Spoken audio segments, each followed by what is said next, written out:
à toutes et à tous. Merci de vous être connectés avec nous ce soir. Bienvenue dans ce troisième webinaire. Donc, il y a déjà eu 2 webinaires qui sont disponibles en ligne, que je pourrais vous renvoyer si vous ne les avez pas suivis. C'est une série de webinaires qui s'inscrit dans le cadre du dialogue territorial énergie, qui est une démarche de concertation lancée sur le territoire du PETR depuis déjà quelques mois. Cette démarche est menée en partenariat avec les équipes de recherche de l'INRIA et de l'INRAE. Et donc, c'est un projet de concertation qui s'appuie sur des connaissances scientifiques et sur des méthodologies participatives qui visent donc à aboutir à une prise de décision collaborative et éclairée sur des projets. Donc, aujourd'hui, on va parler de paysage, mais peut-être je vais laisser la parole à Niels Ferrand de l'INRAE et Mathilde Boissier qui vont se présenter. Mathilde Boissier qui va se présenter en premier, puis Niels Ferrand, donc les 2 chercheurs qui nous accompagnent sur ce projet. Bonsoir, Niels va parler aussi, mais c'est moi qui vais vous présenter les enjeux scientifiques qui accompagnent le projet. Mathilde Boissier, je travaille à l'INRIA à Grenoble, dans une équipe qui s'appelle l'équipe STEEP, qui travaille sur de la modélisation, de modélisation environnementale pour essayer, avec pour objectif que ces modèles soient utiles pour le dialogue et la réflexion citoyenne et la décision publique. Et donc, il y a des enjeux de recherche qui accompagnent ce projet. Nous, on accompagne la concertation en tant que scientifique et au passage, c'est pour nous l'occasion de mener un projet de recherche et de faire évoluer les problématiques de recherche, la manière dont on va faire des modélisations et la manière dont on va accompagner scientifiquement ce type de projet de concertation, notamment sur les modèles qu'on essaye de produire. Je pense que plus tard dans le processus, vous aurez l'occasion de les voir. Peut-être que vous en avez déjà aperçu quelques-uns. On a des analyses de flux d'énergie qui sont en train d'être faites et puis on essaye aussi euh, de créer des outils qui rassemblent tous les enjeux dont on a entendu parler depuis le début du projet, que ce soit les enjeux de biodiversité, d'énergie, de logement et aussi de paysage dont on va vous parler aujourd'hui. Et peut-être, Niels, tu peux prendre la suite rapidement. Oui, merci. Donc, Niels Ferrand, INRAE, Institut national de recherche en agriculture, environnement et alimentation, équipe gestion ou acteur usage, spécialisée en conception et mise en œuvre de processus participatifs et transformation de la gouvernance, comme on dit. Et donc, je copilote avec Mathilde ce projet, avec sous la demande de Pierre Leroy, qui est présent ce soir avec nous. Voilà, si Pierre, tu veux dire bonjour avant qu'on démarre? Bonsoir, avant qu'on démarre, peut-être? Bonsoir à toutes, à toutes et à tous. Merci d'être là parce que pour nous, c'est important. Plus il y aura de participants, plus la légitimité du processus sera importante. Donc on a du temps, hein, ça fait déjà 1 an qu'on travaille ensemble. On a encore plus d'1 an devant nous pour justement réunir et faire que les gens prennent vraiment conscience de tous les enjeux, se forger un avis. Et si vous êtes là, c'est pour ça et on vous en remercie. Pour nous, c'était essentiel. Donc, place au dialogue. Ok, super. Donc aujourd'hui, on va parler de paysage. Plus particulièrement, le thème, c'est concilier production d'énergie renouvelable et enjeux de paysage. Bon, après cette petite introduction, je vais vous présenter les 2 intervenants. Donc, Rémi Dutoit, qui est paysagiste concepteur de l'École nationale supérieure de paysage, et Richard Raymond, qui est avec nous aussi dans la salle virtuelle, chargé de recherche au CNRS. Ils se présenteront tous 2 un peu plus en détail. Mais on aura une partie donc avec Rémi Dutoit qui abordera l'aspect politique des projets en lien avec la question esthétique, puis un aspect méthodologique de la mise en œuvre des projets. Ensuite, on aura une intervention de Richard Raymond qui nous parlera des nuances du paysage. Puis on aura une session de questions-réponses, si vous voulez, qu'on prendra plutôt à la fin, après les 2 interventions donc. Voilà, donc on va commencer tout de suite avec Rémi Dutoit. Juste un tout petit mot, excuse-moi, moi, je mets juste un point. Ce que je vous recommande, si vous avez des questions brûlantes pendant la présentation, n'hésitez pas à les taper dans la discussion. Donc en bas, normalement, de votre barre, vous avez un truc qui s'appelle chat. Et donc, si vous ouvrez chat, vous avez la discussion. Et là, vous pouvez enregistrer des questions. N'hésitez pas à le faire en cours et puis on y répondra à la fin. Ou sinon, vous pourrez vous exprimer oralement, bien sûr. Voilà, excusez-moi, merci. Merci. Donc, Rémi Détois qui n'a pas pu être avec nous ce soir, mais qui a enregistré une petite capsule qu'on va écouter tout de suite. Eh bien, bonjour à toutes et à tous. Donc, moi, je m'appelle Rémi Dutoit, je suis paysagiste. Je suis praticien depuis 2001 et paysagiste conseil de l'État depuis 2006 et enseignant à l'École nationale supérieure de paysage site de Marseille depuis 2009 avec un contrat de 2014. Alors, je m'excuse par avance de ce format un peu particulier parce que voilà, je ne peux pas être avec vous. Je ne peux pas être avec vous parce que je suis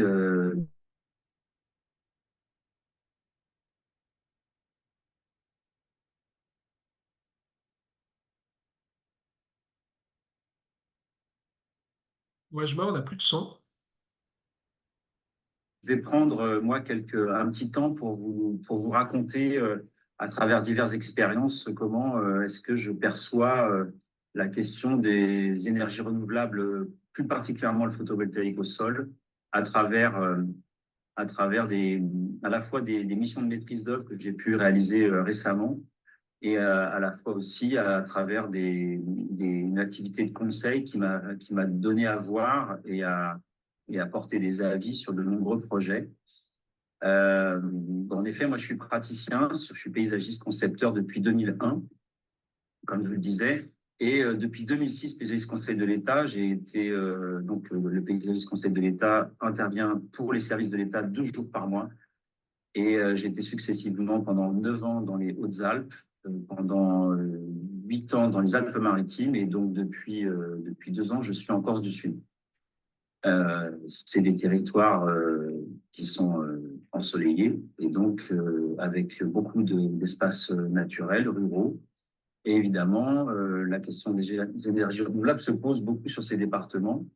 Alors évidemment, il y a des contextes locaux qui influencent le déroulement de ce genre de projet, mais tout de même, j'ai déterminé assez clairement deux grands axes de problématiques qui sont imbriqués, on le verra, j'en reparlerai, mais en même temps, je pense que ça vaut le coup de scinder les choses pour mieux comprendre comment ils agissent et puis essayer de trouver des fonctionnements un peu alternatifs.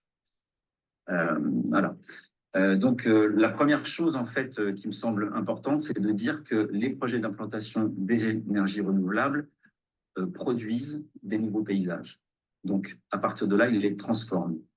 De par leur échelle, en fait, souvent, c'est des projets de grande ampleur, et puis de par aussi l'aspect technologique qu'ils amènent dans ces espaces naturels. On a une création de paysages. C'est important de dire ça parce que très souvent, le paysage est associé à une notion un peu gentille, un peu sympathique. On pense que c'est le végétal. Et je trouve ça assez intéressant, ce sujet, même pour l'éolien d'ailleurs. Il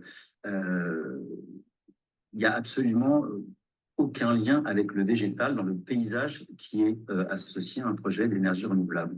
Mais bien sûr, ça va être plus une question d'agencement des nappes, des nappes photovoltaïques, par exemple, de situation, de leur dialogue avec l'existant, avec la morphologie, le caractère géologique, les singularités de forme qu'il peut y avoir dans un paysage, les histoires aussi. Ou aussi toutes les choses connexes qu'on oublie, comme les pistes de desserte, les postes d'implantation, les postes relais, la trame solaire des panneaux, le traitement des limites. Tous ces éléments font le paysage et le paysage n'a absolument rien à voir avec le végétal. Très souvent, le métier de paysagiste utilise le végétal parce que c'est une composante du vivant et qu'on doit cohabiter avec l'ensemble des êtres vivants maintenant. Mais dans ce cas précis des énergies renouvelables, le paysage n'est pas du tout quelque chose de végétal. Donc, je le disais au début, moi, je constate quand même depuis toutes ces années, depuis une dizaine d'années où on en a beaucoup, qu'il y a un obstacle en fait d'acceptation des populations. Alors que pourtant, ça devrait plutôt être une sortie vers le haut de la transition en fait, de la transition énergétique et de la transition écologique. Et puis qu'il y a de la part des opérateurs, moi j'ai un peu le sentiment qu'ils sont en train de faire naufrage à bord d'une arche de Noé. C'est un peu l'image que j'emploie, parce que ça devrait pouvoir sauver des choses, et en l'occurrence, ça rencontre beaucoup de problématiques. Alors pourquoi? C'est un peu l'objet là où je vais rentrer un peu dans le dur. J'ai deux axes à ces freins. J'ai un axe politique d'abord et un axe méthodologique. Alors, pour attaquer l'axe politique, je fais référence à un petit texte que j'aime beaucoup de Michel Courajou, un grand paysagiste des années 80, 90 et 2000, qui est décédé il y a une dizaine d'années. Euh, il explique pourquoi il est sensible au paysage de la montagne. Alors, voilà, vous avez remarqué, il n'y a pas d'image, mais essayez de fabriquer des images mentales dans vos têtes, c'est aussi ça le paysage. Michel Courajou nous dit: il me faut vous dire pourquoi je reste très sensible au paysage de la campagne. Il dit d'abord parce qu'il semble bien que ce soit dans l'expérience du paysage fait, architecturé par l'homme, que nous soient données toutes les formes de connaissances sur la nature. Celle-ci n'aurait sans doute jamais rien signifié pour nous si nous n'avions pas agi sur elle. Mais surtout, parce que les alliances formelles de ces paysages ruraux, en disent long sur les interdépendances qui tiennent l'homme et le monde en étroite cohabitation. Ils témoignent, ces paysages, en lecture directe de la somme des efforts qu'a nécessité la mise en culture d'un territoire qui s'y refusait, les ruses, les audaces. Tous ces contournements traduisent le corps même du paysan aux prises avec cette terre qui lui a imposé d'insurmontables seuils. Et ainsi, regarder la campagne, c'est éprouver et reprendre à son compte le sens du travail qu'il a produit, c'est saisir dans son propre corps une dynamique de réalisation, c'est retrouver les lignes de partage, les seuils, les recouvrements successifs, et c'est comprendre confusément l'histoire des générations qui se sont succédées et qui ont dressé cette draperie sans toutefois réussir à vaincre les résistances du site comme ce rocher qui en crève toujours la surface. Quand le paysan n'est plus de taille, il prolonge son corps d'outils plus fort et la conquête est plus manifeste, si manifeste qu'elle atteint parfois les limites de tous les horizons. Il y avait jusque-là, de par la taille et la puissance des outils, une connivence obligatoire entre paysage et paysan. La grille du labour sur la peau du site n'était pas profonde et le quadrillage de la herse laissait le sol s'exprimer.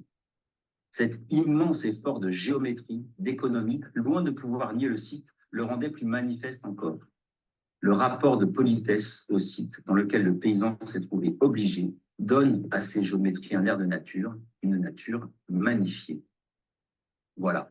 C'est un texte qui est issu d'un recueil qui s'appelle Le paysage, c'est là où la terre et le ciel se touchent. Et je trouve que c'est fondamental, en fait, parce que quand on est face à un paysage et qu'on trouve ça beau, il faut toujours chercher qu'est-ce qui fabrique le beau. Et dans le cas des paysages ruraux, comme les paysages dans lesquels on vit en région PACA, on a très souvent ces paysages agricoles. Et ce que je trouve assez éloquent dans ce que dit Courajou, c'est que la question de la beauté, c'est souvent la question du sens. C'est-à-dire que on lit des formes, dans les formes du paysage, elles nous racontent des choses. Le paysage exprime en fait une histoire, et c'est ce qui fait qu'on y est très attaché en fait, que les populations y sont très attachées. On a toute une succession. Vous êtes dans le Briançonnais, moi j'étais aux abords du lac de Serponçon, du côté de Puy-Saint-Eusèbe, il y a quelques jours. Voilà, j'ai vu des terrasses agricoles avec des formes incroyables qui sont dans ce que Michel Courajou appelle la politesse, c'est-à-dire que le site existe, il est présent alors que l'agriculture existe. Voilà. Et donc, le paysage raconte des choses. Et le paysage raconte, j'aime bien dire de manière impitoyable aussi, pour enlever un peu le côté gentil du paysage, le paysage raconte justement les audaces, les connivences. Le paysage raconte les politiques publiques. On peut lire des choix politiques dans le paysage, mais on peut lire aussi des maltraitances, on peut lire des mainmises, et on peut lire aussi parfois aussi donc des absences de politique publique. Donc, ces formes, toutes les formes du paysage, elles portent du sens, elles sont signifiantes, et les gens, les populations sont de plus en plus à même de les décrypter. Même si elles ne mettent pas toujours des mots sur parfois leur colère, elles arrivent à décrypter quand le paysage leur échappe et quand on vient un peu toucher à quelque chose d'un peu sacré, qui est constitutif de leur être. Voilà. Et donc là, j'arrive à la question en fait politique des énergies renouvelables. C'est-à-dire que le paysage, quand il est affectif, il est associé à un bien commun. Et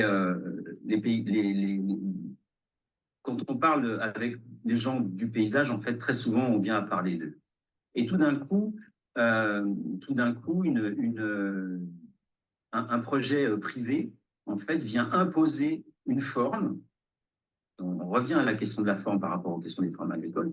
Un projet privé qui est conduit par des opérateurs va imposer une forme dans un paysage.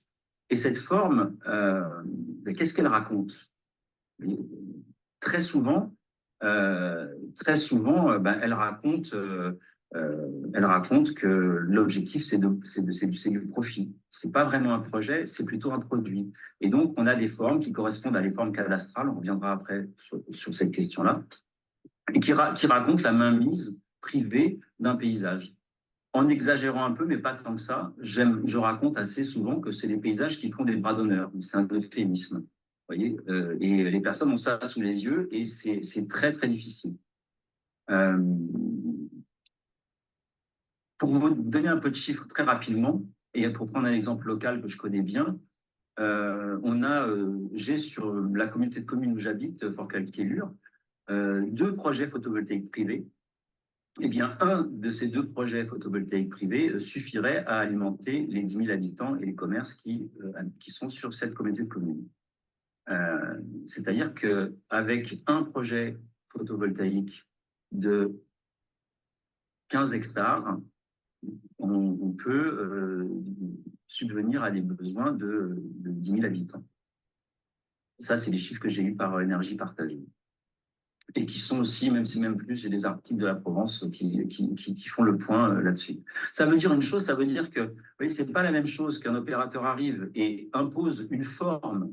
On va vraiment rester sur cette question de la forme. Une forme dans un paysage et un objet technologique que de prendre une population de 10 000 habitants en disant on va réfléchir ensemble à une manière de dessiner, d'implanter des panneaux photovoltaïques et demain nous serons autonomes en énergie. Le regard à ce moment-là sur les panneaux photovoltaïques de la part de la population risque de changer. Je fais souvent aussi le parallèle avec les moulins, le fameux moulin de Maître Cornic, une légende provençale où, en fait, quand les gens voyaient les moulins tourner, il y en avait partout sur toutes les collines, il y avait des moulins dans tous les sens et en même temps, c'était associé à du bien commun. On savait que quand on voyait le moulin tourner, on allait avoir du blé et ça allait être la fête. Donc voilà un peu les deux versants politiques, une mainmise d'un côté avec des chiffres qui sont tout de même qui manquent énormément de transparence. Hein. Aujourd'hui, peu de personnes savent qu'un champ photovoltaïque de 17 hectares, coût de maintenance compris, va rapporter à peu près 1 million d'euros par an à l'opérateur qui l'a produit. Il va gentiment donner 100 000 euros à la commune en location. Pour elle, c'est une manne, mais en réalité, si une communauté de communes s'emparait d'un tel projet, en 10 ans, elle paierait 2 ingénieurs et un administratif pour monter les projets et on pourrait être maître d'ouvrage de tels projets avec une énergie, une consommation collective et locale et décider soi-même du prix de l'énergie. Donc là, vous voyez, il y a quand même 2 choses différentes qui conditionnent beaucoup, pour moi, l'acceptation ensuite des populations. Mais ce n'est pas la seule. Ensuite, il y a la question de la méthode. C'est le deuxième point.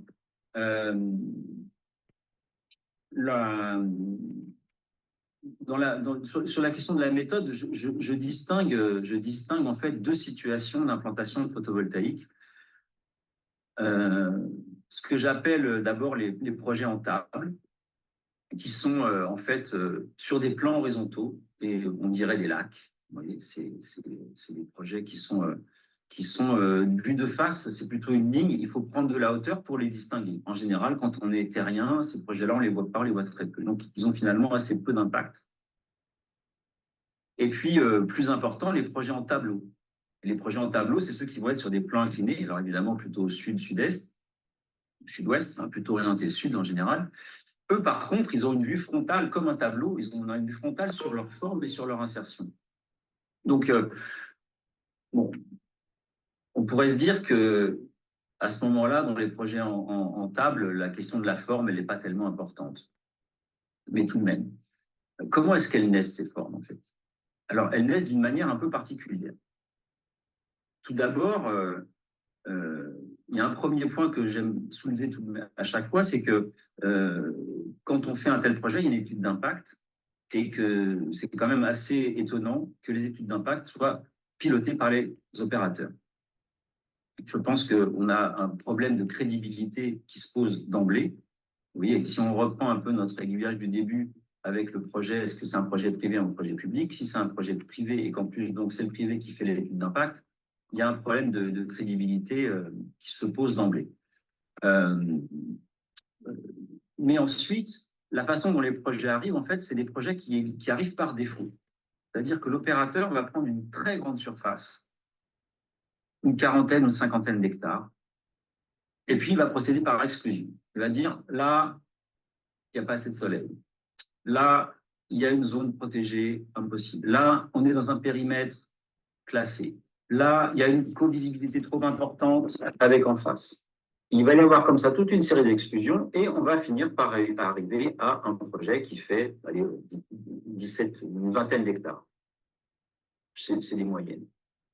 Et là, en fait, tout le process d'exclusion suffit à justifier ce périmètre d'implantation. C'est-à-dire qu'il n'y a rien d'autre ensuite. Une fois qu'on a déterminé ce périmètre, eh bien, on remplit le panneau comme du miel avec une cruche qu'on fait couler en fait, dans des parcelles. Tout est rempli. Alors que c'est là, au contraire, qu'on devrait commencer à avoir en fait un travail de projet, de composition. C'est là qu'on devrait commencer à produire un état des lieux, c'est-à-dire à dire quel est ce paysage, qu'est-ce qui le caractérise, quelles sont ses lignes de force, ces éléments de géologie, ces éléments d'histoire, et comment est-ce que l'on peut dessiner exactement de la même manière dont on devrait dessiner une extension de ville. D'ailleurs, c'est un permis de construire, hein, un projet photovoltaïque. C'est là qu'on devrait commencer à composer. Alors, il y a des parcs, comme le parc naturel régional du Mercantour, qui a fait ce travail, les Préalpes d'Azur, pardon. C'est les Préalpes d'Azur. C'est-à-dire qu'ils ont, eux, déterminé les zones où les opérateurs peuvent faire les projets. Et ce n'est pas les opérateurs qui font le travail d'exclusion. Parce qu'en faisant un travail d'exclusion, on arrive à un non-projet et on vient encore plus fabriquer des formes qui ne racontent rien, c'est-à-dire qui ne sont pas en dialogue avec un lieu. Et la seule chose qu'elles racontent, c'est le désir de rentabilité maximale du projet. Donc, on a ainsi, en fait, 4 situations. Un projet qui serait privé, qui n'aurait pas de concertation et pas de mise en œuvre. Bon, bah là, c'est le mur, ce que j'appelle le mur assuré, c'est-à-dire c'est souvent très difficilement accepté par les populations, de mon point de vue à juste titre. Un projet privé qui serait avec une concertation, il y a quand même un petit côté, on va crier dans l'oreille d'un sourd, c'est-à-dire dès le départ, il y a une mainmise d'un bien commun par une société privée qui va l'utiliser et même si la commune récupère des miettes, c'est difficilement acceptable. Ensuite, un projet public, s'il est effectué sans concertation, ben, on a le risque du tous pourri. Et enfin, le projet public, lui, par contre, s'il est concerté dès l'amont, eh bien, à ce moment-là, on est plus dans l'exemplarité pour moi, c'est-à-dire l'énergie qui est un bien commun et une population qui décide ensemble où est-ce qu'elle va implanter sa production d'énergie et qui décide ensemble, en fait, en fonction du coût de maintenance, du coût qu'elle a envie de payer pour avoir son énergie. Voilà, j'ai fait le tour, j'ai parlé beaucoup. Je peux répondre à vos questions, même plus tard, revenir discuter avec vous. Il ne faut pas hésiter. Et j'ai évidemment aussi j'ai des images qui racontent un peu tout ça. J'ai des exemples, moi, en maîtrise d'œuvre, avec des des propositions à l'appui de systèmes de dialogue, justement, entre un projet et le photovoltaïque et un paysage. Alors, je l'ai pour des petites surfaces. J'ai malheureusement jamais réussi à travailler avec des grands opérateurs parce que j'ai jamais accepté de travailler pour venir mettre de la choucroute une fois que le projet a été fait. Vous voyez, c'est-à-dire, mettez-nous du végétal, c'est pas ça, moi, mon travail. Donc, voilà, j'ai travaillé pour des petites communes, notamment une dans les Alpes de Provence, à côté de Manosque, Saint-Martin-des-Eaux, qui, avec Énergie Partagée, a commencé par une étude de paysage. Et alors, c'est un petit projet modeste, vous voyez, 2500 mètres carrés de panneaux photovoltaïques, donc un carré de 50 mètres par 50 mètres, pour les 150 habitants du village. Comment est-ce que sur leur colline, on va implanter ça? Donc, moi, j'ai fait un diagnostic, j'ai fait des propositions, voilà, en optimisant les milieux, un rectangle d'or qu'on vient disposer, une géométrie assumée, et qui est en même temps la forme qui va le plus économiser les milieux, ou alors plus déléguer dans la colline des systèmes de bandes, de lignes qui vont être plus discrètes, mais qui vont avoir un impact plus important parce qu'il faut défricher une plus grande surface. Voilà. Donc, et tout ça ensuite est en dialogue avec la population et les représentants élus de la commune. Voilà, je vous remercie et je suis à votre écoute s'il y a besoin de précision. Merci beaucoup, Rémi, pour cette présentation très imagée dans la parole. À mon avis, elle était très éclairante, bien que tu utilises les mots pour expliquer ce que sont ces enjeux de paysage. On peut peut-être te poser effectivement nous-mêmes quelques questions pour ce point et on reprendra ultérieurement donc, les questions des personnes présentes lors du webinaire. Mathilde, tu veux commencer peut-être? Moi, j'en ai noté un certain nombre parce que je trouvais ça intéressant. Moi aussi, mais il faut. Ouais, j'en avais une. En fait, on a pas mal. Du coup, tu as pas mal parlé du photovoltaïque et j'étais curieuse de savoir sur d'autres types de production d'énergie renouvelable, comment ces questions se posaient là. Est-ce que, et typiquement pour l'hydroélectricité, est-ce qu'on a le même type de questions? Comment elles viennent se. Voilà, comment elles se posent ces questions-là sur d'autres types de production d'énergie renouvelable? Alors, il y a un gradient d'importance en fonction de la visibilité, en fait. Et donc, évidemment, à chaque fois, en fait, pour chaque projet, on a deux options. Soit on assume et on montre, soit on cache. Je pense qu'il y a eu un engouement sur le photovoltaïque parce qu'on s'est dit, là, on peut le cacher. Alors que les éoliennes, elles se voient comme le nez au début de la figure. Et les microcentrales, on peut aussi quand même vraiment les masquer. Il y a donc les enjeux en termes de paysage sont moins importants et les populations vont moins réagir à la question des microcentrales, à l'exception, en fait, c'est inversement proportionnel aux problématiques écologiques pour moi, paradoxalement. C'est-à-dire que bon, les éoliennes, au niveau destruction de milieu, c'est quand même pas énorme. Par contre, au niveau visuel, on ne peut pas les cacher. Donc là, ça rend la question du dialogue, ça rend la question même du portage politique très important, puis la question du dialogue avec le site très important aussi. J'ai vu des très beaux projets d'éoliennes qui étaient vraiment en dialogue avec des sites. Voilà. Après, la question écologie de l'éolien, il y a toujours un peu cette légende urbaine des oiseaux qui se prennent dans les pales. Moi, ça, j'ai beaucoup travaillé avec la LBO qui l'a clairement démenti. Donc, je dirais, après, il y a peut-être un impact, mais c'est le plus faible. Ensuite, le photovoltaïque au sol, il y a un gros impact écologique, avec plutôt, on peut vraiment les cacher pour le coup, sauf les projets rentables.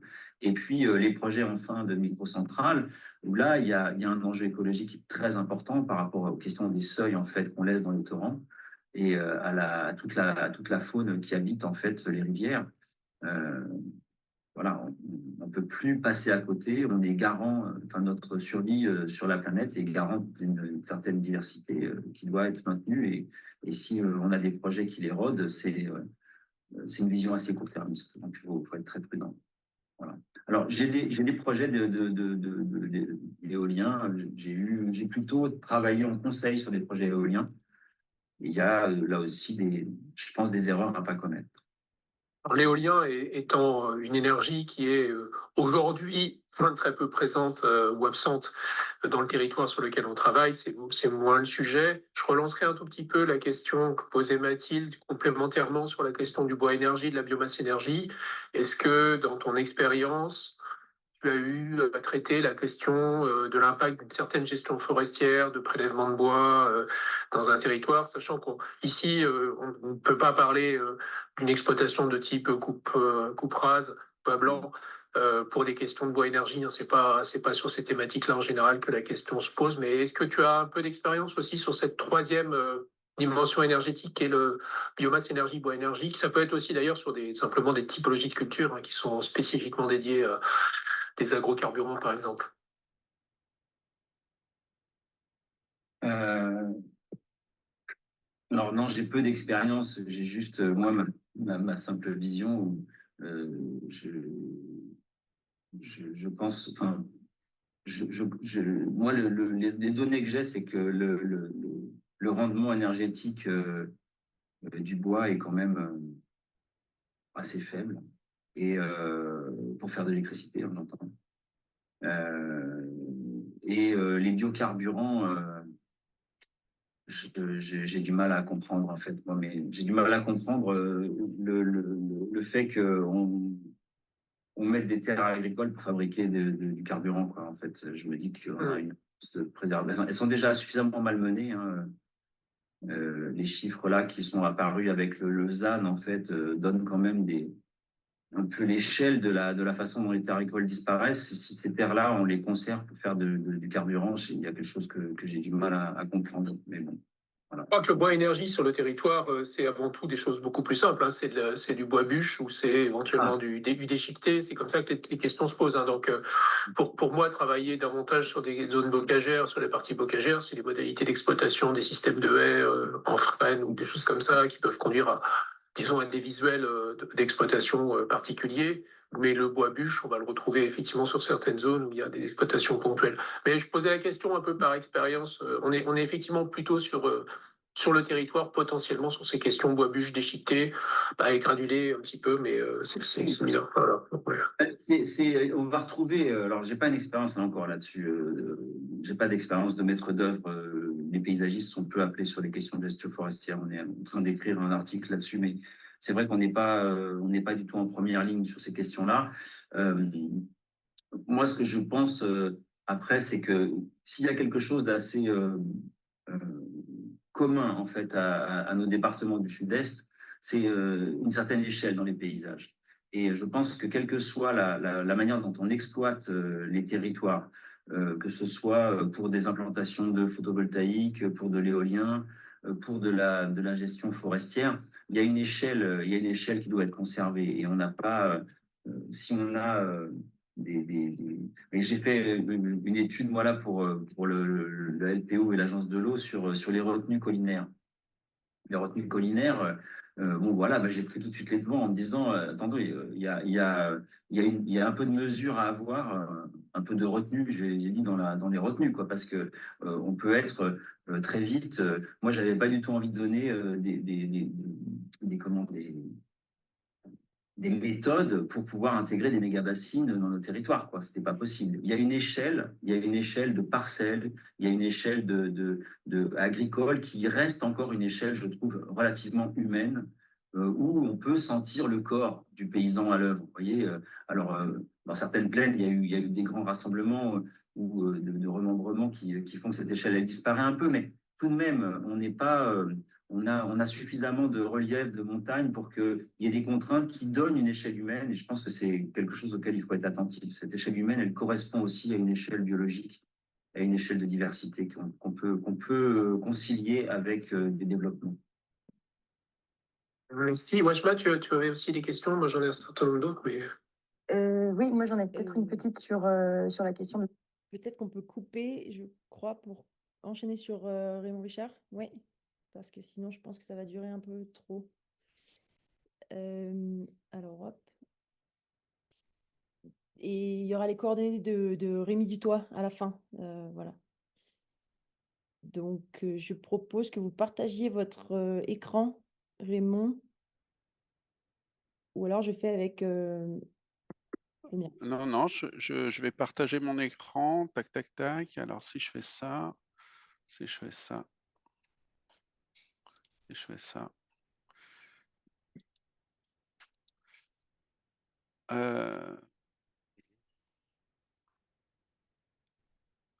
Est-ce que vous voyez mon PowerPoint? C'est parfait, Richard, ça marche nickel. Est-ce qu'il défile? Oui. OK. Donc, bonjour à toutes et à tous. Je m'appelle Richard Raymond. Raymond, c'est mon nom de famille et Richard, mon prénom. Je suis chercheur au CNRS affecté dans une UMR, une unité de recherche qui est hébergée au muséum. C'est pour ça qu'il y a le logo du muséum. Et cette unité de recherche, ce laboratoire, s'appelle éco-anthropologie, où nous travaillons pour partie sur la relation entre des groupes sociaux et la nature et leur environnement, et puis pour autre partie sur l'histoire naturelle de la lignée humaine, ou la lignée des grands singes, puisque nous avons une équipe de primatologues.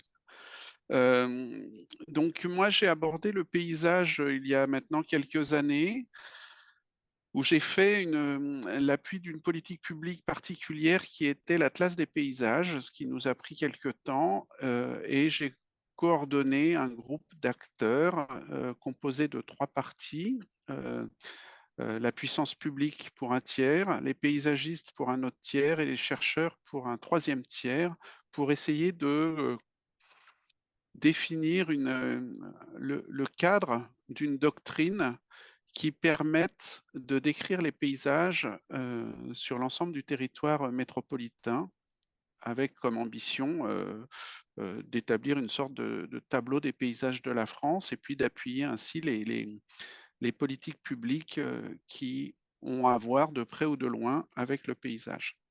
Et ce travail a duré de 2009 à 2015 avec de nombreuses réunions et de nombreuses prises de bec. Et c'est fort de cette expérience que je vais organiser ce que j'envisageais de vous présenter ce soir. Alors, j'ai 5 passages, 5 balises, 5 messages éventuellement à vous faire passer. D'abord, le paysage, c'est un mot ordinaire, mais je vous inviterai assez volontiers à faire attention à ce caractère un peu simple qu'on prête à cette notion de paysage. Puis, je vous présenterai 2 pôles dans le consortium d'approche du paysage. L'idée, c'est qu'il y a plein de façons d'appréhender le paysage. Ces façons sont toutes différentes. Elles ne s'opposent pas nécessairement, mais elles diffèrent et elles s'articulent plus ou moins les unes avec les autres. Les professionnels du paysage comme les acteurs qui mobilisent cette notion les articulent, soit explicitement, soit implicitement, mais elles ne sont pas pour autant similaires, identiques, et je pense qu'il est important de faire la différence entre ces différentes approches. Je vous en présenterai 2 et je vous expliquerai pourquoi. Puis, je vous présenterai l'évolution du cadre législatif lié au paysage en soulignant 3 mouvements. Si nous avons le temps, j'essaierai de répondre à la question: le paysage est-il objectif ou est-il, comme on l'entend souvent, subjectif? Et puis enfin, en guise de conclusion, on regardera comment le paysage ou les paysages, puisque vous allez voir, il y a tout un ensemble de nuances, s'articulent avec les projets de l'énergie. Mais là-dessus, je suis assez béotien, puisque ce n'est pas un thème que j'ai attaqué de front.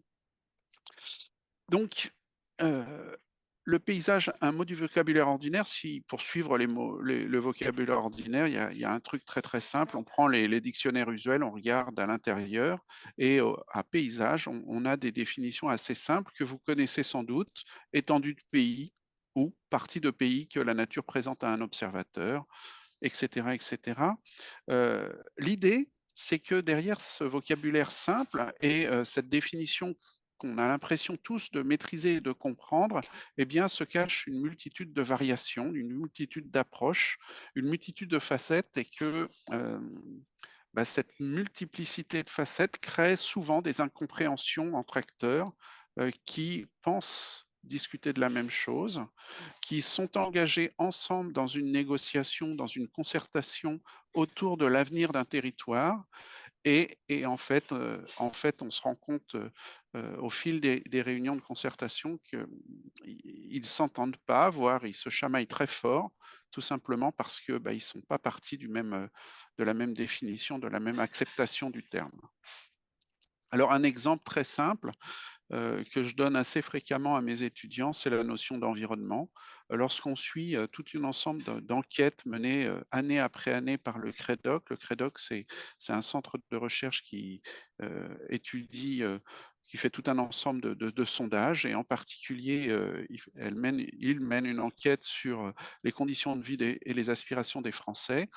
On voit par exemple que si on suit ces enquêtes, les Français sont très sensibles à l'environnement, hein, autour de 90%. C'est extrêmement, et même encore aujourd'hui, hein, enfin, je veux dire, les résultats de 2023 confirment cette tendance. On a 90% des Français qui se disent sensibles à l'environnement, et ça rassure quelque part. Sauf que, évidemment, cette notion d'environnement n'est pas forcément celle que l'on partage tous les uns les autres. Et pourtant, chacun est convaincu d'avoir la bonne définition. J'en veux comme un élément un indice, eh bien, le faible taux de réponse à cette question de « je ne sais pas ». Pour faire une expérience de pensée qui renforce cet indice. Alors, je ne connais pas exactement vos formations et votre bagage intellectuel. Il y en a deux que je soupçonne. Mais si je vous pose la question, est-ce que vous êtes favorable à la théorie corpusculaire de l'électron ou à la théorie ondulatoire de l'électron? Je soupçonne que dans les scènes habituelles de concertation, il y a beaucoup de gens qui vont dire bah, je ne sais pas. Je pourrais vous faire la même chose avec des théories en sociologie. Est-ce que vous êtes plutôt acteur ou plutôt agent? Il y a plein de gens qui vont dire bah, je ne sais pas. Or là, il y a sur le paysage, sur l'environnement, sur la nature, voilà tout un ensemble de notions qui sont des notions floues pour lesquelles chacun a une compréhension intuitive. Et cette compréhension intuitive brouille les discours, brouille les concertations, brouille les discussions, et c'est le premier point. Il faut probablement faire attention à ça. Le deuxième point que j'ai envie de souligner, eh bien, c'est la pluralité des différences d'appréhension du paysage. Je vais en souligner deux à partir d'un exemple. On peut se poser la question de savoir si la vue, le territoire, le machin qui est ici photographié par John Rewald est un paysage ou pas. En plus, il y a quelques infrastructures de transport électrique, énergétique. Est-ce que c'est un paysage ou pas? Eh bien, si on interroge la théorie du paysage qui s'est développée dans les années 80-90, alors pourquoi je me suis arrêté à cette théorie du paysage des années 80-90? Eh bien, c'est parce que les grands cadres de l'administration, les grands paysagistes qui ont été formés dans cette période, sont aujourd'hui autour de 50-60 ans, c'est-à-dire ils ont des postes clés. Et ils ont été formés à la théorie du paysage portée par tout un ensemble d'auteurs, Alain Roger, Augustin Berck, Bernard Lassus, Michel Courajou, dont on a parlé tout à l'heure, etc., etc. Eh bien, pour ces auteurs, ça n'est pas évident. Pourquoi ça n'est pas évident? Parce qu'ils s'appuient sur tout un ensemble de considérations, d'opinions, de points de vue, d'analyse d'un ensemble d'auteurs ou d'un ensemble de personnes, et en particulier des gens patentés, des gens spécialistes du paysage. S'il y en est un spécialiste du paysage reconnu internationalement, c'est Cézanne, Paul Cézanne, le peintre, qui nous dit je lis, j'ai fait des promenades parfois accompagnées. J'ai accompagné derrière, alors j'ai la tête des gens, là, je ne sais pas, ah si, je sais, hop, j'ai accompagné derrière sa charrette un fermier qui allait vendre des pommes de terre au marché, donc bien inscrit dans le territoire, bien inscrit les deux pieds dans la glaise, mais, nous dit Paul Cézanne, il n'avait jamais vu ce que nous appelons vue, avec le cerveau dans un ensemble. Il n'avait jamais vu la Sainte-Victoire. Aussi, pour ce fermier, se balader sur cette route, ça n'est pas voir un paysage. Ça n'est pas nécessairement voir un paysage. Alors, j'ai pris une photographie des années 30. J'ai triché, je n'ai pas retrouvé des photographies du tout début du siècle. Je ne sais pas s'il en existait, mais toujours est-il que si vous faites l'effort de la triche de tordre un peu la date et de remonter fin 18e, fin 19e, début 20e, eh bien, on peut se poser la question de savoir si c'est un paysage. Pour le fermier, en tout cas, nous dit Paul Cézanne, ça n'en est pas un. Et pourquoi? Eh bien, si on en suit les grands théoriciens du paysage qui ont donc appuyé cette théorie du paysage dans les années 80, 90, 2000, eh bien, ça n'est pas un paysage parce que ce fermier ne regardait pas le paysage son regard n'était pas informé par l'art, n'était pas informé par ce que Alain Roget appelait le processus d'artialisation qui transforme le pays en paysage. Pour voir un paysage, nous disent ces auteurs, il faut avoir une culture paysagère. Et j'insiste sur le C majuscule de la culture, c'est-à-dire une culture empreinte d'académisme. Donc c'est pour ça que j'ai pris cette photo, je l'ai cherché un petit peu. C'est une photo qui reprend un paysage peint par Cézanne. Et quand on a vu la peinture, alors on voit le paysage et la photo devient paysage. Mais selon ces auteurs, tant qu'on n'a pas la culture paysagère, alors on ne voit pas de paysage. Les conclusions de cette théorie, elles sont importantes en pratique et elles sont importantes dans les processus de concertation. Pourquoi? Parce que les gens légitimes pour parler de paysage, ce sont ceux qui ont une approche esthétique et culturelle du paysage. Ce sont ceux qui connaissent les arts du paysage, la littérature, la peinture, l'art des jardins, et qui, grâce à cette connaissance des arts, conçoivent véritablement les paysages ou ce qui fait paysage. Le paysage est donc une révélation, une création, une conception. D'ailleurs, depuis 2016, le titre de paysagiste est concepteur de paysage, paysagiste concepteur. Le support spatial n'est pas premier, le support territorial n'est pas premier. Ce qui est premier, c'est vraiment cette médiation artistique. Et il existe des spécialistes du paysage, ce sont les personnes cultivées ayant la culture du paysage. Qu'est-ce que ça veut dire dans les réunions de concertation? Eh bien, ça veut dire que ces personnes cultivées, quelque part, sont légitimes pour dénier aux populations le droit de parler de paysage. Eux savent ce qui fait paysage, les populations sont à éduquer quelque part. Voilà. Ça, c'est vraiment important, c'est vraiment la culture paysagère, la théorie du paysage qui marque les grandes écoles de paysage. Donc les grandes écoles du paysage, il y en a 5 en France, avec une particulière parce qu'elles forment des ingénieurs qui sont des ingénieurs agronomes, donc celle d'Angers qui est un peu particulière, qui reste quand même un peu plus technique que les autres, mais vous avez Bordeaux, vous avez Versailles, bien sûr, et puis Lille et une autre, je me demande si elle n'est pas à Troyes, crée des paysagistes diplômés par l'État, des paysagistes concepteurs aujourd'hui, qui se disent spécialistes du paysage et qui, dans les années 80-90, début 2000, portaient cette conception de ce qu'est un paysage et de la manière de l'appréhender. Cette conception, en définitive, les personnes qui réfléchissaient à l'époque 90-2000 sur ce qu'est le tel paysage, il y avait comme souvent plusieurs camps, il y en avait 3, il y en a un que j'évacue assez rapidement de ma présentation, je l'évoque juste à l'instant. C'est la naissance de l'écologie du paysage. Le paysage pour un écologue, hein, c'est constitué de patchs, d'habitats reliés par des corridors, que ces corridors soient continus ou pas continus, on les appelle aussi les trames, les habitats et les trames. Et donc, on a des paysages à différentes échelles associés à différents taxons, de manière à ce que les taxons peuvent se déplacer dans la matrice rurale, la matrice urbaine, la matrice montagneuse, etc. etc.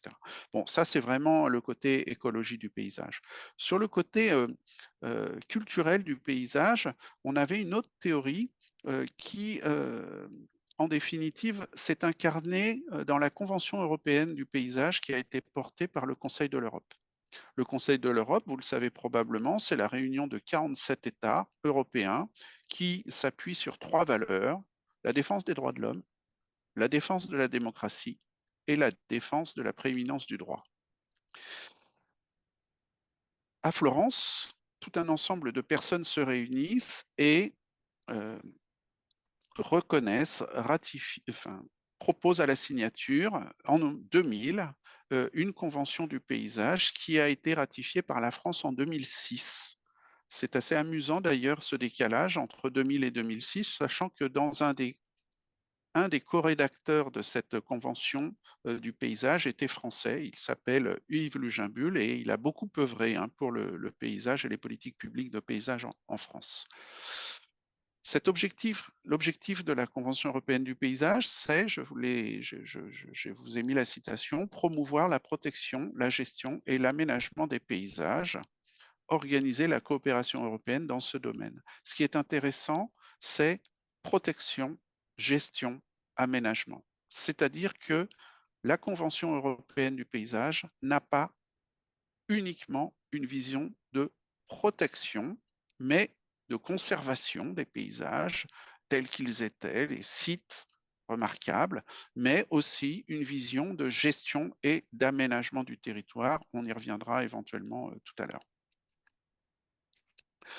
Cette Convention européenne du paysage nous donne des définitions qui sont extrêmement importantes parce que c'est elles qui vont infléchir fortement les politiques publiques de paysage. La première définition importante, c'est la définition de paysage en tant que tel. Paysage désigne une partie de territoire telle que perçue par les populations, dont le caractère résulte de l'action de facteurs naturels et humains et de leur interaction. Qu'est-ce que ça veut dire? Ça veut dire que le paysage, c'est une partie de territoire, c'est pas tout un territoire, c'est une partie de territoire, mais surtout, qui dit ce qu'est le paysage, ce sont les populations. Ce ne sont plus les spécialistes, ce sont les populations. Et là, ça change tout. Dont le caractère résulte de l'action des facteurs naturels et humains, ça suggère que les paysages sont dynamiques, évoluent, changent, se transforment au gré des aménagements ou au gré de l'évolution des modèles cognitifs avec lesquels les populations perçoivent cette partie du territoire. La deuxième chose qui est importante dans l'article 2 de cette Convention européenne du paysage, c'est que la Convention européenne du paysage s'applique à tout le territoire des États signataires, que ce soit des territoires naturels, des territoires ruraux, mais aussi des territoires urbains ou périurbains, des territoires jolis ou des territoires moches, des territoires remarquables ou des territoires du quotidien ou des territoires dégradés. Ainsi, ils reconnaissent des paysages dégradés. Quel est l'avancée de cette Convention européenne du paysage? Alors, avancée, ce n'est pas en termes de hiérarchie, hein, c'est vraiment en termes d'idées qui sont portées par cette Convention européenne du paysage. Eh bien, cette convention renforce réellement la portée démocratique du paysage.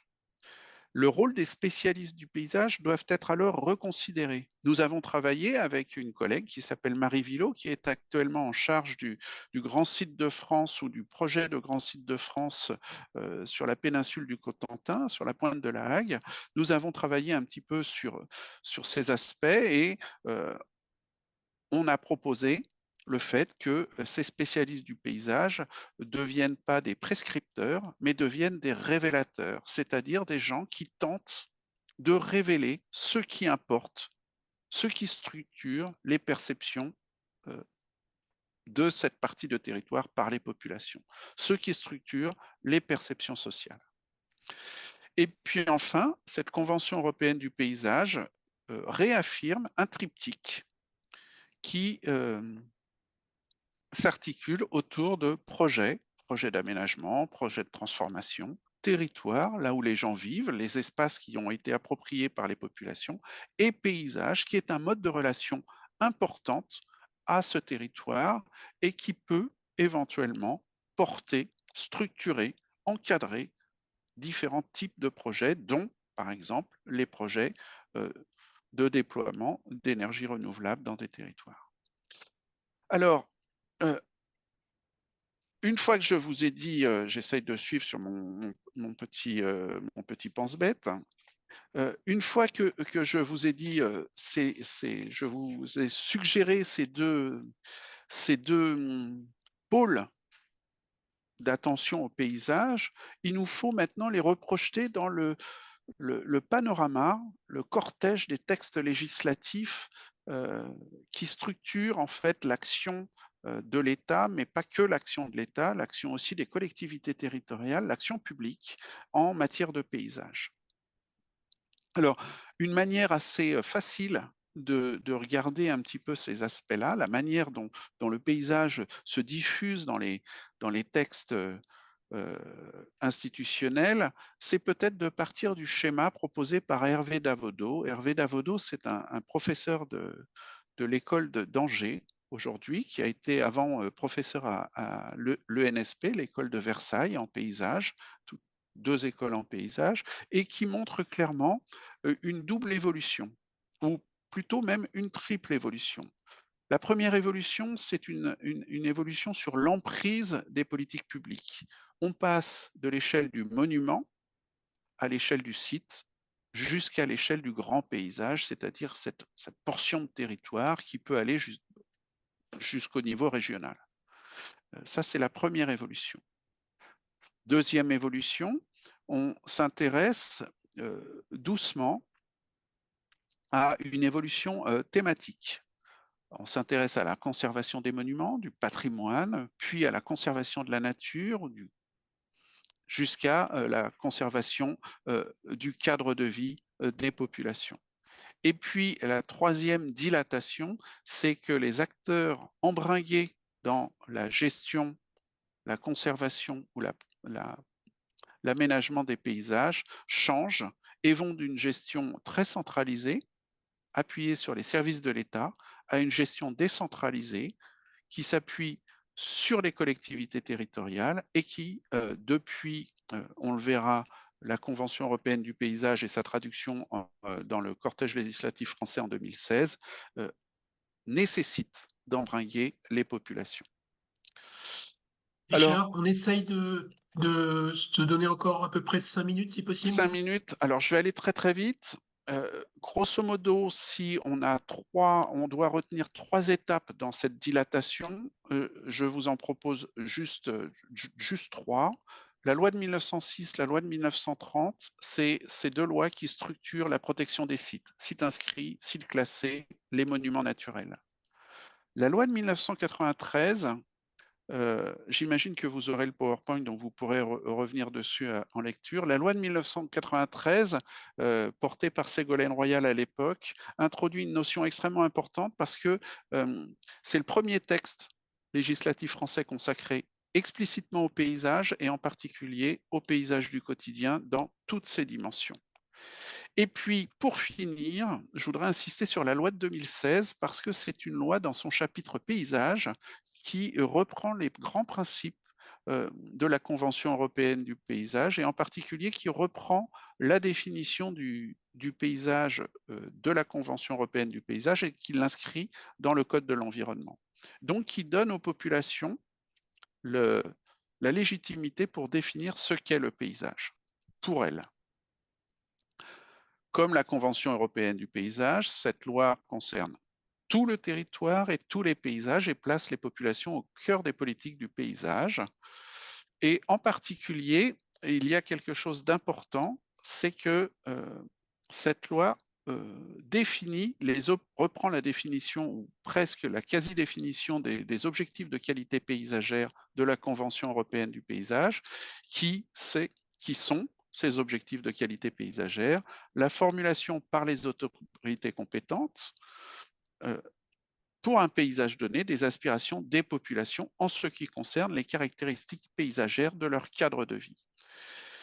Qu'est-ce que ça veut dire? Eh bien, ça veut dire qu'on est obligé de s'inquiéter, de savoir c'est quoi le paysage pour les populations. Et là, on est très embêté.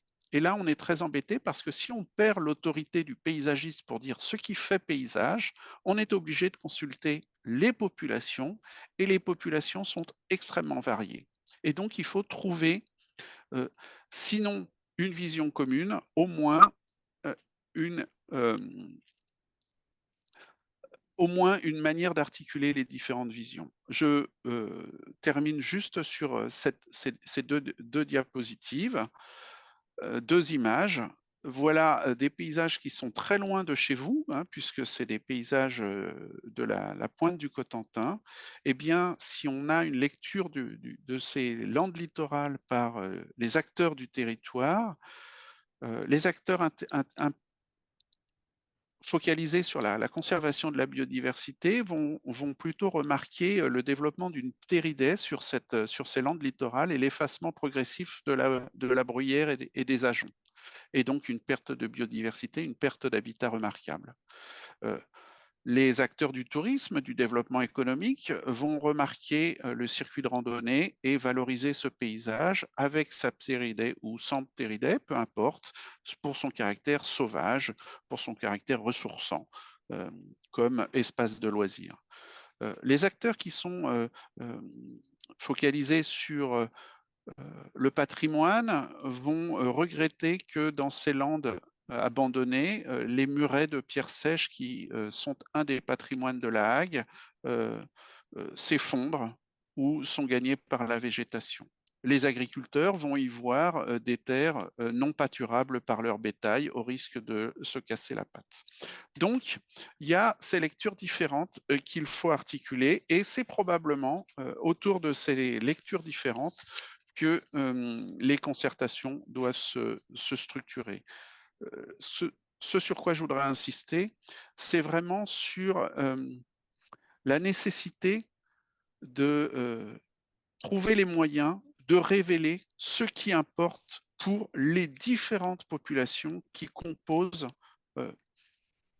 les habitants, les résidents ou les visiteurs d'un territoire donné sur ce que devrait être l'avenir d'un paysage. Voilà, je vous propose de m'arrêter là et puis s'il y a des questions qui invitent la projection des autres diapositives, je le ferai volontiers. Merci beaucoup, Richard. Merci. Désolé pour le timing. C'est vrai qu'avec la vidéo d'avant, on avait inséré quelques questions. Enfin bref, c'était pas forcément bon. Allons-y. Donc, on est à votre écoute toutes et tous, soit par écrit, soit à l'oral. Et vous pouvez lever la main ou prendre directement la parole sans vous couper la parole, bien entendu, si vous le souhaitez. Et vous pouvez poser des questions sur la présentation de Rémi. Soit on sait y répondre un petit peu, soit on ne sait pas y répondre et on lui enverra. Voilà.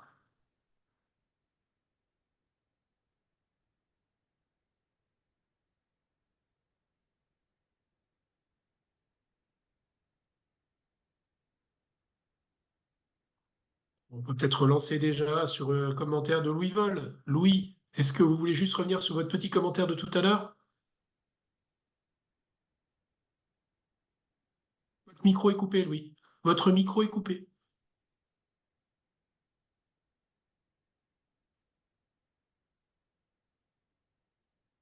Vous entendez? Oui. Oui, je suis très séduit par ce discours très intellectuel que nous avons eu pendant disons, plus d'une heure, mais il faut le confronter avec les choses du terrain qu'on voit enfin, régulièrement tous les jours, et en particulier ce qui concerne l'énergie. les paysans, le paysage, eux, c'est pas une théorie, c'est une pratique, et ils sont très sensibles à l'évolution des paysages, contrairement à ce qu'on croit. Le problème de notre région, comme d'autres en France, c'est que les paysans sont devenus tellement peu nombreux qu'ils ne sont plus en fait des gens qui décident de du mode de colonisation de leur paysage, au fond. Puisque maintenant, ils sont prisonniers de logiques économiques qui leur font faire des choses qui parfois les dérangent, mais ils font quand même parce qu'ils sont poussés par des notions de rentabilité. Et au niveau des responsables des paysages, les paysans sont en relation avec des élus qui sont la plupart du temps pas des paysans, qui ont une approche du paysage qui est souvent très, je dirais, artificielle ou très éloignée de la sensibilité paysanne. Et ils rencontrent très souvent ce que j'appellerais des opérateurs extérieurs, en particulier pour l'énergie ou pour la vente des matériels agricoles, qui, eux, j'aurais tendance à dire, n'ont pas grand-chose à faire du paysage, puisque leur logique, c'est la logique économique. Donc, en fait, moi, je trouve que les paysages, en ce moment, sont des paysages qui sont regardés avec beaucoup de distance par les gens qui sont en fait les décideurs du paysage.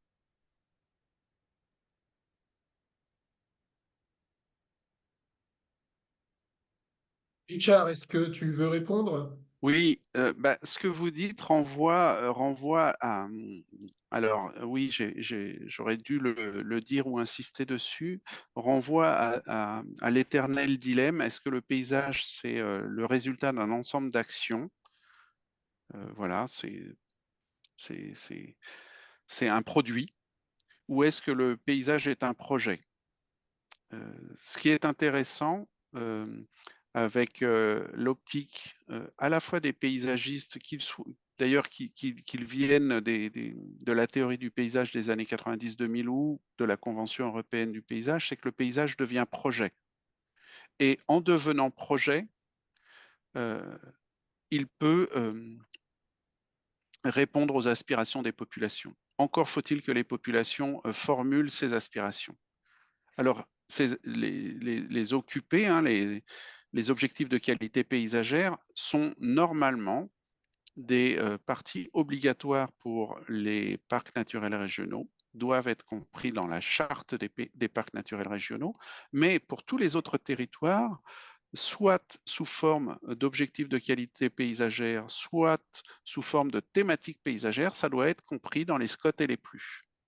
Mais encore faut-il que, et c'est toujours le même problème de la puissance sociale, si les acteurs d'un territoire ne s'en saisissent pas, eh bien, le paysage n'est que produit avec éventuellement l'aménagement d'un centre-bourg avec des jolis bois en bois, des jolis bancs en bois, quelques fleurs et des jolis ronds-points avec une statue d'art moderne au milieu. Mais c'est à la force politique, la force des habitants, de se saisir de cet objet paysage qui est porté par le cadre législatif et qui leur donne quelque part, le cadre législatif leur donne tout un ensemble d'outils à eux de s'en saisir. Voilà. Et alors, que ce soit les agriculteurs ou que ce soit les habitants hein, ou les visiteurs. Ça, c'est le premier point. Et le deuxième point, c'est que dans les projets de paysage, ce qui est intéressant, c'est qu'on aborde des dimensions qui ne sont pas que des dimensions formelles. Ça n'est pas que la matérialité, le paysage. C'est aussi toutes les valeurs qu'on met dans tout un ensemble d'éléments qui, parfois, passent inaperçus dans les politiques d'aménagement. Et ça, c'est aussi une force des projets de paysage. Après, vous dire ce que doit être un projet de paysage, moi, j'en ai pas la légitimité parce que je ne suis pas habitant et je ne suis pas les populations de vos territoires. Oui, moi, je voudrais Merci. simplement. Pardon, excusez-moi, il y avait, dans l'ordre, il y avait d'abord Régis, puis Max, puis vous-même. Excusez-moi, juste par rapport aux prises de parole. Régis, donc? Merci. Désolé, je ne voulais pas prendre la place. J'ai une question similaire sur le côté démocratique. Donc dans sa présentation, Rémi avait parlé du projet de la montagne de Lure. C'est rigolo parce que je viens d'écouter à l'instant une émission de radio qui parle de désobéissance civile pour protester contre l'implantation d'une ferme solaire sur la montagne de Lure. Et ce qui est critiqué par les militants, c'est pas juste la question de la méthodologie, est-ce qu'on a bien expliqué le projet aux gens, mais en fait, est-ce qu'on les a suffisamment consultés? Ils se retrouvent à faire de la désobéissance civile parce que c'est leur seul moyen d'expression démocratique. Et vous aussi, vous avez parlé de participation démocratique, et juste esquissé, quand vous avez parlé du grand paysage du Cotentin, où, vous avez dit que le paysage, c'est pas une prescription, c'est, je ne sais plus le terme que vous avez utilisé, c'est quelque chose qui émerge, quoi. Euh, et donc, quelles sont les techniques de dialogue qu'on peut mettre en place pour, produire ensemble des paysages qui conviennent à tout le monde, en fait. Donc, quelles sont les méthodes pratico-pratiques, quoi, pour ça? Eh bien, je crois que vous êtes en train d'en tester une. Euh, Après, pour être très très honnête avec vous, hein, ça c'est effectivement. Alors là, pour le coup, je veux bien co-signer la remarque de Louis Vol à l'instant. Euh, cette participation démocratique, elle reste quand même extrêmement, peut-être pas théorique, mais en principe. Après, articuler ce principe avec l'action, c'est évidemment extrêmement compliqué parce que les temps de l'action publique sont soit dilatés, soit extrêmement accélérés. Et pour le moment, mon point de vue, mon opinion, c'est une opinion, on est vraiment dans une phase d'essai-erreur de comment on fait. Il y a certains paysagistes qui s'amusent à trimballer quelques personnes dans un minibus pour collecter les valeurs et les appréciations, les perceptions sociales. Il y a d'autres paysagistes qui font des grandes réunions publiques où tout le monde parle en même temps et on n'apprend rien. Il y a d'autres paysagistes qui font coller des post-it sur des cartes blanches. Il y a encore d'autres paysagistes qui font dessiner les gens. Il y a plein de méthodes différentes. Et ma foi, pour le moment, on a beaucoup de mal à faire vivre cette participation sur les territoires. Et en particulier parce que les territoires sont souvent des territoires très grands, étendus spatialement. Et on a peu d'études paysagères à l'étude des micro-quartiers ou dans les zones urbaines ou des communes dans les zones rurales. Merci. Alors, j'avais Max, et puis après, je donnerai la parole à la dame qui souhaitait s'exprimer. Je ne sais pas qui c'est. Bernadette. Bernadette, d'accord. Pardon, merci. Max, s'il vous plaît. Bonjour, merci. Alors moi j'ai une question, du coup là on a beaucoup parlé de, donc, évidemment de paysage, c'était le thème. Moi ce qui me fait beaucoup poser question, c'est déjà avant de se dire on va venir emprunter sur des terres, on va dire des terres agricoles, forestières, etc. Déjà, est-ce qu'en premier lieu, il n'y a pas lieu de mettre sur bah, déjà les toitures, etc. Je veux dire, on a déjà une place qui est grande. Pourquoi ne pas utiliser ce qui est déjà de l'infrastructure pour essayer de maximiser déjà là-dessus avant qu'on passe sur du non bâti? Je propose que Pierre réponde. Parce que c'est assez technique et politique d'une certaine façon. Donc, Pierre, je pense que tu peux répondre à ce point-là. Oui, donc en effet, vous avez raison, hein, c'est-à-dire que la priorité, elle est déjà sur les espaces anthropisés, c'est-à-dire sur les espaces qui ont déjà été artificialisés. Donc l'objectif, c'est quand même ça. Et d'ailleurs, il y a certaines sociétés locales citoyennes qui se sont interdites des installations au sol, en privilégiant vraiment les installations en toiture. Ceci étant, derrière, on a aussi des doubles injonctions paradoxales où, bah, par exemple, les architectes des bâtiments de France, surtout sur un territoire comme le pays grand-briançonnais, font que c'est très compliqué d'installer en toiture. Et les 36 communes du pays grand-briançonnais ont un secteur ABF. C'est-à-dire que, alors les ABF, Architecte des bâtiments de ouais, France. l'architecte des bâtiments de France. C'est-à-dire que l'architecte des bâtiments de France va vous dire non, non, mais on n'interdit pas. Par contre, les prescriptions qui sont posées par l'architecte des bâtiments de France sont telles que financièrement, ça déstabilise le projet et le projet ne devient plus possible. Je vous donne un exemple très concret, la mairie de Saint-Martin-de-Carrière, où on envisageait de mettre une centrale photovoltaïque en toiture. L'architecte a dit oui, à condition que vous mettiez un bardage mélèze tout autour de la centrale, et ça, finalement, ça obérait la rentabilité de la centrale qui ne s'est pas faite. Donc on est aussi devant ces difficultés-là. On a aussi un autre problème dans les Hautes-Alpes, c'est que la plupart des secteurs sont au-delà de 900 mètres d'altitude. Et là, il y a des normes particulières au-delà de 900 mètres qui nous obligent à avoir des fixations de capteurs photovoltaïques qui sont nettement plus complexes, techniques, coûteuses, et la plupart du temps, les assurances ne prennent pas en charge. Donc on se retrouve aussi, c'est pour ça qu'il y a très peu d'installateurs photovoltaïques sur le nord du département, parce qu'ils se trouvent confrontés à ces difficultés juridiques, administratives qui ne sont pas simples, tout simplement pour une histoire de normes. Donc voilà pour la réponse le plus rapidement possible au niveau technique.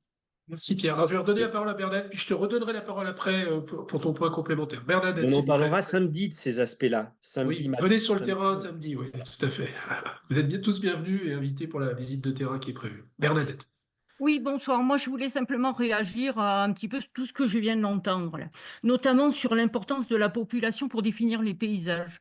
Alors, ce qui me fait réagir notamment, c'est qu'aujourd'hui, dans les Hautes-Alpes, les élus ne nous écoutent pas, ne nous entendent pas. J'ai notamment dernièrement fait les frais de zones constructibles qui sont passées en agricole dans des villages où il n'y a plus de population. Et on a beau expliquer aux élus que s'il n'y a pas de population, la nature ne ressemblera plus à rien, c'est-à-dire que plus rien ne sera entretenu. Un éleveur dans les Hautes-Alpes ne gagne pas sa vie, donc il est amené à disparaître un jour ou l'autre, nous le savons tous. Donc, ma question, c'est de savoir que vont devenir nos paysages s'il n'y a plus d'éleveurs ni d'habitants. Et aujourd'hui, on sait que le nord des Hautes-Alpes perd des habitants. Les chiffres le démontrent très clairement. Et vraiment, moi, je suis inquiète. Je suis issue d'une famille de paysans où la nature a vraiment un effet important pour moi. Et je ne comprends pas qu'on ne nous donne pas la parole là-dessus et qu'on laisse nos villages dépérir. Tout ça en se disant, il faut mettre des terres agricoles, mais ça sert à quoi si personne ne les entretient? Voilà, c'était simplement, enfin, c'est quelque chose qui me tient à cœur et que je ne comprends pas. On peut pas, on parle, même le Conseil de l'Europe assimile un paysage à la population. Et pourquoi nous, on nous entend jamais? Aujourd'hui, je pense notamment à un village où il y a 13 habitants, où on met des terrains agricoles, mais qui va entretenir tout ça, en fait? La forêt gagne du terrain, plus rien n'est entretenu, plus rien. Alors, est-ce que c'est ce type de paysage que l'on veut désormais? Parce que moi, j'ai l'impression que plus on se dit écologiste, attaché à la nature, etc., plus on a affaire à des paysages qui ne ressemblent plus à rien, justement. Enfin voilà, c'est plus un coup de gueule qu'autre chose, mais vraiment, je suis un peu dégoûtée, en fait. Bernadette, je vais commencer à vous répondre et puis je donnerai la parole aussi à Pierre par rapport à ce contexte général. Vous avez votre coup de gueule et plus qu'un coup de gueule, il a un constat important, évident par rapport à la dynamique du territoire qu'on retrouve dans beaucoup d'autres territoires français. J'ai travaillé sur d'autres questions paysagères ailleurs, par exemple sur les Causses, avec des problèmes de ce qu'on appelle des prises agricoles qui sont de même nature et l'impact sur les paysages traditionnels des Causses, sur des paysages qui ont été ouverts et qui tendent à se refermer en partie, etc. Et donc, dans un projet comme celui sur lequel on travaille actuellement, l'enjeu, c'est de remettre en connexion précisément ces questions, par exemple paysagères, les questions de biodiversité, avec la dynamique du territoire, c'est-à-dire son économie, ce qu'il a fait vivre, le fait qu'il y ait une attractivité pour certaines agricultures, pour le pastoralisme, mais aussi pour les autres agricultures du territoire, que ça soit vivable pour les gens, c'est-à-dire que quand les gens viennent avec des gamins, ils aient les services publics qui leur permettent d'y vivre, que les transports soient tenables, etc. Et donc, on est dans une interaction entre énormément de facteurs et c'est la caractéristique du travail qu'on doit faire ici, justement, de remettre en lien ces choses. Parce qu'effectivement, si on fait venir que un regard paysagiste, on va négliger plein de choses. Et en fait, votre Google n'en est pas un, c'est un constat qui doit nous faire travailler. Et moi, je le prends comme tel. Pierre, si tu veux compléter aussi sur un peu la position globalement des élus sur ces questions. Puis on prendra une dernière question avant de finir la session. Donc, déjà, moi, je suis satisfait d'entendre Rémi et Richard parce qu'en fait, dans les deux interventions, c'est en quelque sorte une validation du travail que nous menons sur le PETR avec ce dialogue territorial. C'est-à-dire que là, c'est en effet un test, un essai qu'on essaie de mettre en œuvre sur le territoire pour mobiliser la population, pour qu'elle exprime, déjà qu'elle s'informe, qu'elle se forme, et puis qu'elle exprime un avis. Donc, quand je les entends, je me dis, finalement, on est sur la bonne voie. Et ce que nous, élus, là, en l'occurrence, avons proposé, finalement, correspond à ces enjeux. Donc, moi, ça me rassure. Je me dis, ça va, on est peut-être sur le bon chemin. Ensuite, je suis tout à fait d'accord avec eux, l'un comme l'autre, que le citoyen doit reprendre sa place.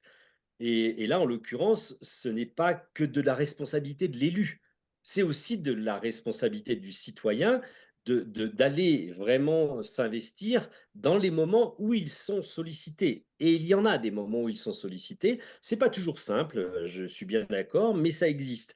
Richard a un petit peu fait allusion à la déclinaison de belles intentions européennes et nationales sur les paysages à travers les SCOT, alors à travers le SRADET, le schéma régional, à travers les SCOT, le schéma de cohérence territoriale, à travers les PLU, les plans locaux d'urbanisme. On sait comment ça se passe, mais parfois ça se passe différemment. Je vous donne l'exemple depuis Saint-André sur le PLU, c'est 13 ateliers de travail avec la population, l'intervention de paysagistes qui sont venus sur le terrain, on a travaillé sur des maquettes, on a fait aussi une déambulation dans le village avec les citoyens et c'était très intéressant. On a sollicité les citoyens sur qu'est-ce qui est beau. Et alors là, grande surprise, les citoyens se sont rendus compte qu'ils n'avaient pas la même notion du beau entre eux. Avec leurs voisins, ils n'avaient pas du tout les mêmes points de vue. Et c'est là que ça montre la difficulté, et Richard y a fait allusion, d'avancer sur ces sujets justement du beau et du paysage. Qu'est-ce qui est beau dans le paysage? Eh bien, tout le monde n'a pas le même point de vue. Donc là, en l'occurrence, en effet, il faut démultiplier les situations où les citoyens peuvent s'exprimer. Là, ça en fait partie. Mais ce soir, sur 36 000 habitants, je vous signale que nous sommes 15. Donc là, on a informé sur tous les réseaux possibles, sur les médias, sur tous les outils possibles. Ce soir, nous sommes 15. Ça montre bien aussi la difficulté que nous avons, nous, élus, de mobiliser la population sur des sujets qui les importent. Et là, en l'occurrence, on a besoin de tous les ambassadeurs du territoire pour faire vivre cette activité. Pour répondre à Bernadette rapidement sur le paysage et l'entretien du paysage, on est aussi, nous, élus locaux, soumis à des choses qui nous dépassent, sur lesquelles on a peu de prise. Là, en l'occurrence, ce à quoi je fais allusion, c'est des décisions européennes et nationales. Et en ce qui concerne les décisions européennes, je parlerai de la PAC. Très clairement, quand vous regardez que sur le département des Hautes-Alpes, le revenu des agriculteurs de leur activité, réellement, il est entre 5 et 15%. 90% de leurs revenus, ce sont des subventions européennes. Évidemment, et ces subventions européennes, encore une fois, sont données sur des surfaces et non pas sur des productions. D'où la difficulté que nous avons, nous, petits élus locaux, d'installer des agriculteurs pour, comme vous l'avez dit, et j'en suis tout à fait d'accord, entretenir les paysages et faire qu'on ait une vraie activité qui corresponde aux besoins locaux, en particulier le besoin de manger.